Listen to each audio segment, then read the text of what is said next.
It's the season finale of the UTPA Baseball Show. My name's Jonah Goldberg, and this is the Manny, the Myth, the Legend. Thank you, Jonah. Good to Manny be here. Mantrana. Well, Coach, we got to have a very fun and interesting experience over the weekend at New Mexico State. I've never seen 77 runs scored in 3 games in my life. That was a lot of runs, Jonah. And unfortunately, I was here when we had a series against Northern Colorado, which you researched, which was over 100 runs. But it was a baseball game, but it turns out to turn into 3 football games. So a lot of offense, a lot of excitement. I think their fans got their money's worth. Yeah, it certainly did when you're playing games that are just going on and on because of all the runs scoring. And some of that has to do with the altitude. It's 3,900 feet elevation. And what kind of things did you notice that caused to happen? Well, obviously, the ball's going to travel further. Knowing that, our pitchers were reminded it's becomes extremely important for us to keep the ball down, but also you have to make some defensive adjustments. You can't play in the same position you would play, for example, if you would play at home. So defensing the outfielders was a challenge. Obviously, the balls also, for the reason the balls go further, but also that high sky, which they made a couple mistakes on it, and we were able to pretty much escape the entire weekend without dropping any pop-ups. So in that regard, those changes needed to be made, and I thought our outfilders did a nice job of that. Yeah, it's such a tough thing for outfield in that situation because you have to play really deep because any fly ball has a chance to go. And that leaves so much space with which the ball can drop in, and that's what leads to so many hits landing in. Exactly, and especially as the game goes on, where sometimes, depending on the score of the game, you want to prevent those little, singles from dropping in, or at least have the outfielders at a range where if the tying or the winning run is at second base, they're at a distance when they get to it that they're able to throw the runner out. But when you're playing so deep, it's very tough to do that. Now, we basically didn't have to use a no doubles defense because we basically were in no doubles. I mean, the outfielders were so deep all the time. So, that didn't come into play. But you're right. Well, you have to play so deep that a lot of, soft fly balls and jam shots on the bat fell in. And was that an adjustment from game 1 through the rest? Because I noticed game 1, New Mexico State had a lot of extra base hits.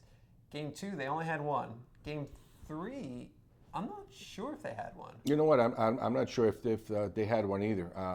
Obviously, when the game is over, you take the reports and see where the balls were hit and kind of try to make adjustments to the way that you went into the game. So we made, some adjustments to some players that beat us, as you mentioned, just kind of dropping the ball in. So those adjustments you make every game, but when you go to a place like that where the altitude is a factor, you probably have to make more adjustments than just go into a regular, field that's at sea level. The altitude is nice, but in some cases it didn't necessarily make a difference. Cole Longcar, he was something like 11 for 16, a 714 average, and the home run he hit, I don't think has landed yet. That's gone in any ballpark. He had a tremendous weekend. Great player, tremendous student, great family, but he really, all the games, he really came up, and he came up big. He just didn't get the hits, when we're up or by a lot or down by a lot. Having a grand slam when we needed it, that was big for us. But he had a tremendous weekend, especially. Really excited the way that not only he, which he did, do a great job with the 2K approach, a 2-strike approach, but as a team, we did a really good job of hitting with 2 strikes. Yeah, as a team, you hit almost 400 during the weekend. You had the 19-hit game. Where was that all year, right? There we go. we just have to play New Mexico. You scored a month's worth of runs. We sure did. And it's ironic because the weekend before, as you know, our pitching staff only gave up 8 runs. But my goodness, this weekend it was, 40-something in 3 days. Now, their pitching staff didn't do much better. Nope. But still, that's why, baseball is great. I mean, your pitchers will dominate one day, and then the offense just turns around the next day, you're 15 or 13 games. So that's what makes baseball, one of the things that makes baseball probably the best game ever. Yeah, it's funny. You play a 1-run game, you play a 2-run game in the midst of 77 runs being scored in a weekend. Exactly. What happened to the pitching? It's pretty much the same guys. It's just the game is so fickle. You can be on top of the world one day, and then the next day you strike out 4 times. So it's a great game. It really humbles you, and it teaches you a lot about life, and we use that to teach our guys life lessons. Well, you had two pitchers who I thought for a really nice stretch were so good, and some of the best performances I've seen just because of where they were doing it. Justin Quinones, you think to game 2, after giving up 5 runs over the first 2 1/3, he retired 10 in a row, and he was throwing harder as the game went on, and it just seemed for a while there that he was unhittable. He did. When he came in, I told him, hey, you know what? 5 runs in a place like this is pretty good. Just try to kind of hold him down for a little bit, give us a chance to get back into this thing. And he did. He went out there, and as you mentioned, for the next 3 innings or so, he put up zeros. So he did a great job. And I know who you're going to say was the second guy that you thought did a pretty good job. That's probably, if I'm not mistaken, Zach Martinez. Oh, yeah. He really, and again, both freshmen. He came in relief. Really did a good job. Came in the first inning, gave up a run, but then he put up consequent 3 zeros. And really, he's part of the reason why we were able to win that game, because he really just kept the New Mexico State offense from scoring, gave us a chance to come back, which we did, and it eventually won it in the 9th inning. Yeah, I mean, momentum is only as good as the next inning's starting pitcher, and after your team started to get a few runs, he put up zeros, and when you stopped New Mexico State, that gave your team, I think that helps to build the confidence, right? That allows you to keep scoring in every single inning. And that's the thing, too. We didn't do a good job of that. Our pitchers know that after we score, it's one of the good things or better ways to keep the momentum on your side is to go out and put up a zero. Unfortunately, we would score, but then our pitchers would go out and give up, a run or two or a few runs. I mean, that kind of changes the momentum of things. So they know, we call them shutdown innings, but after we score, they have to go out and they have to put up a zero. They have to shut the offense down. And Zach was able to do that for us.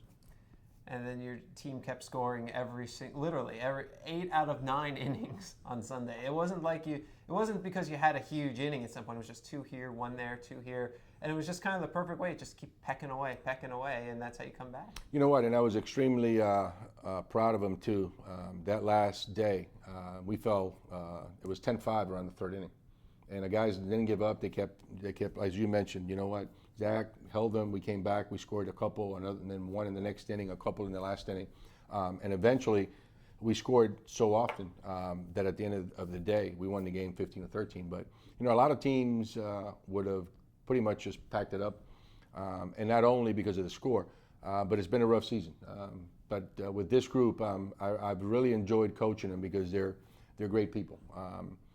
Give you everything they have on the field. They're good students.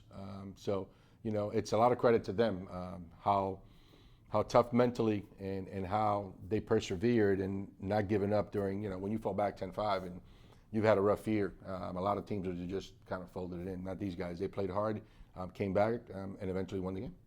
One guy, you had a bunch of guys who had big weekends offensively, but how about Jacob Huckabee? He hadn't hit a home run in 323 at-bats, so of course he had 2 home runs in 2 games. I think it was 322. Just kidding. I'm almost certain it was 323. If he says it, it's right, folks. But yeah, you know what? Jacob loves the game. Huck is an extremely hard worker. And as you mentioned, no home runs. And the 2 that he hit were timely ones with runners in scoring position. I mean, 1 to straightaway center field, and then the other one he really got into it in left field. And he's a great young man. So I'm very happy for him that he was able to produce for us offensively and help us win. And Corey Davis, he got his first one out of the way. He's been hitting really well since WAC play began, and it was almost like a nice punctuation mark. You know what? He's made some changes. He's come a long way. I mean, when we recruited him early, Jonah we thought we were getting a middle of the lineup guy. And pretty much the first half of the season, he really struggled. We started hitting him in 3rd, 4th, and 5th, had to drop him down to 8th or 9th. But he kept working, to his credit, was in the cages, trying a few things, and it really has paid off for him, as you mentioned. He's really hit the ball exceptionally well. You like the way Logan Landon's leading off games. Now he got on base more than half the time that he was up at New Mexico State. But then he scored 8 runs, he stole 3 bases, and yeah, he had the home run and the doubles and all that stuff, but he's adapted to that new role in such a way that it's hard to believe that not only, we always think of Landon as he's the guy who's leading the WAC in slugging, except he's also leading in stolen bases. Well, with him, and it's going to be a lesson that's very valuable to him when he goes to pro ball, Jonah, because they've pitched him tough. I mean, when you're getting some, a lot of the fastball counts that the rest of our guys would see fastballs, he's getting off speeds. And they've basically been pitching him backwards for a long time now. So he's learned to adjust. It's not what he wants to do up at the plate, but it's how is the pitcher trying to get you out, and you have to make an adjustment to that. And the higher level that you go in professional baseball, the smarter the pitcher becomes, because there's a reason why he kept moving up too. So you have to become just as smart as a hitter. I mean, it's that great battle of pitcher versus hitter, that cat and mouse game that you make an adjustment to the hitter, which they've done to Landon. Now it's his job to make an adjustments to the pitcher. And once the pitcher catches on, then they're going to go back and make another adjustment to the adjustment that he made. So Landon has to go back and make an adjustment to the adjustment to the adjustment. So it's a great game. And to his credit, this season will really, especially half on, because he was a unknown the first half of the season. So they were pitching him basically like they would pitch any other hitter. Once they realized, hey, we can't pitch him that way anymore because this guy is hitting 4 and some change. He's really now began to adapt, and that's going to serve him well when he goes into professional baseball. And I do think he's going to get the opportunity to play at the next level. Gives him a chance to finish strong this weekend after a big last weekend. Is Thursday, Friday, Saturday, Utah Valley comes to town, and for 7 seniors, their last games in Bronx uniforms. Always the last weekend, bittersweet, especially that last game. See them go, especially when you get them in as 18-year-old kids, and for 4 years they're part of the program, and you see them grow and become young men and going into maturity, becoming men. So it's always bittersweet, but I'm very proud of this group. The guys that are graduating, with Chewy, Henson, Landon, English. Those guys have worked really, really, really hard and given everything they've had. So it's going to be bittersweet, but I'm looking forward to it. So how do you set it up? I remember last year on senior day, you paraded your seniors out there out of the bullpen, because you had a lot more seniors last year. Yes, we did. A lot of them were pitchers. Mm-hmm. This year, I think just 3 are pitchers, and the rest are position, and the other 4 are position players. Yes. Yeah, counting right. So how are you going to set that up to get them their last appearances? Well, you know what? It's going to be tough because obviously some of those are starters. We're going to have Alex Henson. He's a senior. He's throwing Thursday night. He'll be a starter. Blake English will start on the Friday night game. And then we have the last pitcher is Clay Holton, which I'm very proud of Clay. He passed his teaching certification exam. He's already got a job offer in Houston, and he's going to make a great teacher.